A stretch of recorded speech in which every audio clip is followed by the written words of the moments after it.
Hello everyone, hope you're doing well. Today we're back on the updates 1.87 second dev server, and I thought I would take a secondary look at the Mitsubishi T2. There was a few people who voiced concerns that I didn't go over the main characteristics of the T2 enough, and the reason why I did this is because, well, you can see that in literally every other video. But now we've actually had some new mechanics added to the game, which do benefit the T2, so I thought I'd go over it again and give my general opinions on the machine as it is right now on the dev server.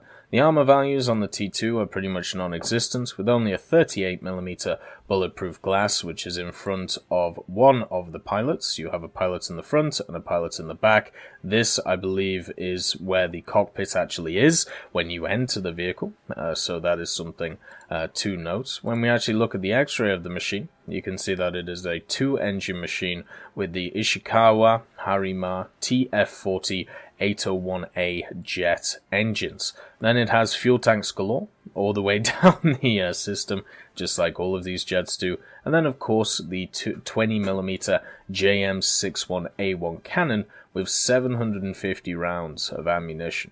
Now, something to note about this gun is the fact that it has 750 rounds, so it's going to at least burn quite fast if you decide to fire, a lot very quickly. The other thing is that there was a delay on when you click the button and when this fires, because technically it has to spool up in some little way. So with that said, this is going to be different to the majority of guns in the game. I can't think of a single gun apart from in ground forces on the Vulcan and other machines where you have to wait for it to spool up before you fire. So there will be a short little, maybe half-quarter of a second delay before you fire, and since War Thunder, at least at the jet level, is definitely a game of inches, it's going to feel very much so that this is slow to the individual. On top of this, it does have radar in the nose as well. It is lovely to see that it is modeled on the X-ray. I thought that they wouldn't model it. I'm happy that they have. And then if we look at the modifications, the weaponry ones are the interesting stuff. So you have the general things for flight performance and survivability, but for the weapons, it gets access to some bombs, 7 500s, which look like this. So the long bombs, as I like to call them. Then you get access to 5 750s, which are the bigger long bombs. And then, of course, you get access to the Mighty Mice. You get access to AIM-9Bs, and then, of course, the AIM-9Es. And then the rest are just collections of different sets of this. Now, for me, I think the way that the majority of people are going to want to use this is as just a dedicated fighter. So AIM-9E sidewinders, and that's about it. Using them to get people to turn, and using them to annihilate people as they go. When we look at the AIM-9Es, it's 10 Gs of maximum overload. Weapon lock range is 5.5 kilometers. Now, another thing that they've actually added to this, and a bunch of other vehicles, is a new mechanic. And if we go to controls, I can show you the controls for the mechanic, which is under mechanization. It's called drag shoot. And this is designed for when you're actually, landing on the machine, so you can slow down a lot quicker. See it as kind of a tail hook, apart from it's a parachute, and it comes out the back right here. They showed it kind of in the dev blog, but they haven't got it modeled in the X-ray or in the armor view. One thing I want to look at before we go into a test flight, just to show you, the parachute idea, is the different skins that we have. So you've got the T2 Blue Impulse Camouflage, which looks absolutely beautiful on this. Only 200 GE right now, so a definite pickup in my opinion. And then, of course, the Bicolor Camouflage as well, which is a wonderful one. A few people wanted to also point out a skin that the F100 has, so I think I'll just do it right now and show you guys while I remember. Otherwise, I will definitely forget. So let's get it into a crew for you. There we go. Just stick that on there. The F100 has the USA Air Force Silver skin, and now it has a Nashville sound, and let's just wait for it to download. So we have this one. Color, it looks like a bicolor with the green and the brown, and then it has the Thunderbird skin as well. So you do have two wonderful skins now for your F100D. Anyway, let's get back to the Mitsubishi, which I do think will be a meta-defining plane. Whether it is the best or not, it is definitely it will definitely be meta-defining.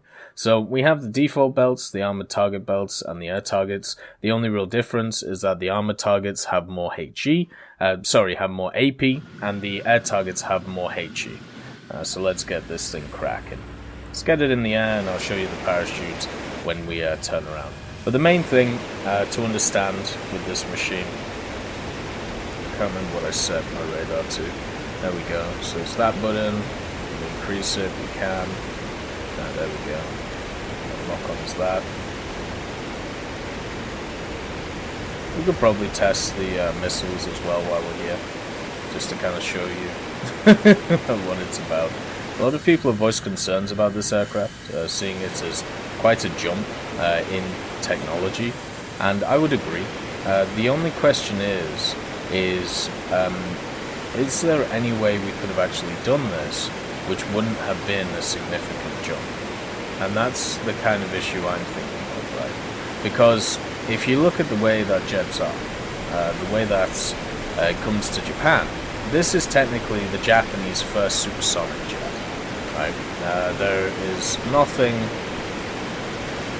It's nice that they've got rid of the lead indicator, actually. That's lovely.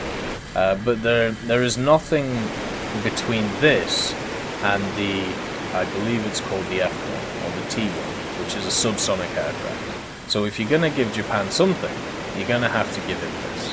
And that's exactly what they've done. So the question is, at the end of the day, nice to see you can still drag onto ships. But the question is, at the end of the day, is do you leave Japan out, or do you keep them in and add in a machine like this? And Gaijin have obviously gone for the idea of adding the machine like this. And this, once again, opens up a lot of doors. It opens up the ideas of other aircraft, such as British and American aircraft, which have a similar Mach speed, which have a similar overall performance, which we may see in the future. The question is now, is it okay to have some growing pains for a nation which hasn't generally got too much in the form of modern day stuff recently? I mean, we had the Type 90, right, and the also the I don't want to call it a Bradley copy, but you know what I mean, like it's a similar vehicle when it comes to it. Yeah, it still has the delay, so that's good. Let's see. Let's put everything down. Let's push these up. And I think it's fine to just chuck these vehicles out there and see kind of what the reaction is. And if the reaction is this is crazy overpowered and crazy strong, they can always add stuff in the next update which counters it. Invalid parachute opening speed. What, am I going too slow? Oh, wait. Parachute spent? Where's my parachute? Oh dear. Right. Let's try that again. Because it seems like the parachute... It said parachute spent, but I think what I did is I closed it before it was generally good. But yeah, the question is it okay to add it now? Because something like this was always going to get added, right? We can see with the technologies that they're pushing forward, they're pushing more and more modern, especially when it comes to ground vehicles. And with air vehicles, we're getting the same idea. Now, as I said, the question is, are we okay with this? And I think the majority answer is yes. I think what the majority of people are not happy with, I just ripped off the front gear. That's not a good sign for landing.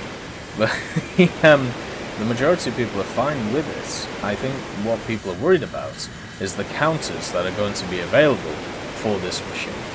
And that is, in my opinion, a very valid concern. This thing has access to all of the new mechanics, now with the parachute stuff, with the new AIM-9Es. It also has access to the radar. It also has access to the speed. It has access to all of these amazing things. And other nations, yes, they also have access to them. But they don't all have them in a single vehicle. And that is the difference. The only thing technically that this does not have is something which is similar to AGMs. Instead, it has... Well, no, sorry, not AGMs, I shouldn't say that. Air-to-surface missiles. Because it does have access to Sidewinders, of course, which you can see. Let's see if we can get it right this time. We don't have a front wheel, so we're probably going to land a little bit quicker than normal. But it should be alright. But maybe it's because it's a complete package that people are worried about it. And I can understand that, you know. Something to think about though, little factors that generally do not get brought up. So stuff such as the amount of fuel that it can carry, stuff such as ammunition count, stuff such as secondary weapons. Oh, now off with the retract gear stuff, we're fine. Never mind, we're not fine. Everything's gone wrong. Oh, God's sake. How come I keep screwing this up? Maybe I should not talk and drive. But the main thing is, it is a complete package.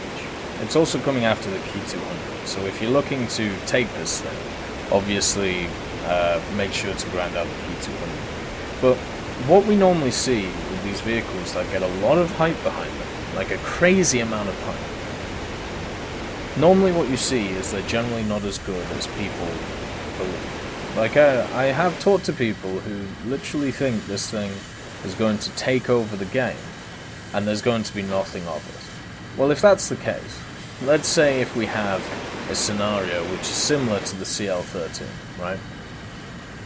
Nowadays, if that happens, all that Gaijin has to do, all that they have to do is put it against each other, put it against themselves. And people may not be happy with this, but it'll have to happen. Because if not, you have a scenario where this will just annihilate everything that's on the enemy team, and nobody will want to fly against it, right? Because if you set it so, you know, it's that good, it's that fast, it can be able to do anything that it wants while just laughing at other people, then nobody will want to fly anything else, and then you'll have to force it against itself.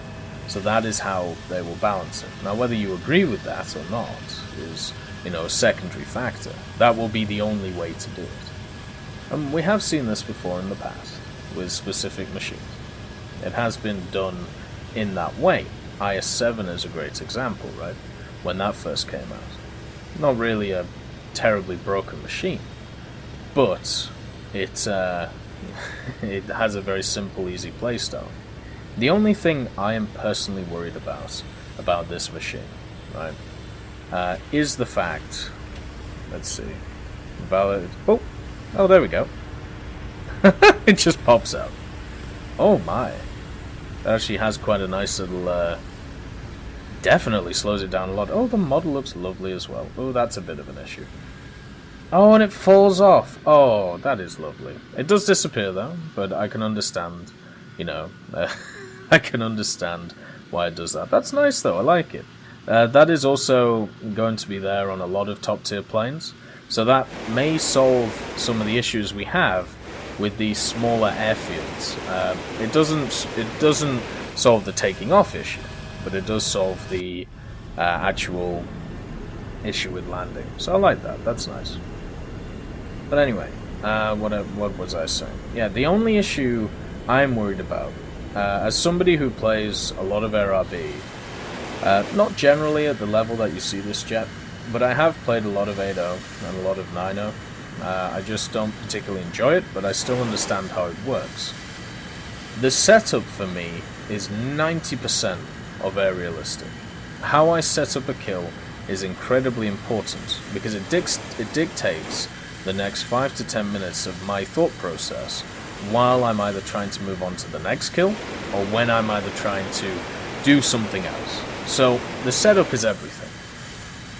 The Mitsubishi makes the setup for a kill so easy compared to other vehicles because of its speed, because of its maneuverability, and because of its roll, and because of its speed at altitude.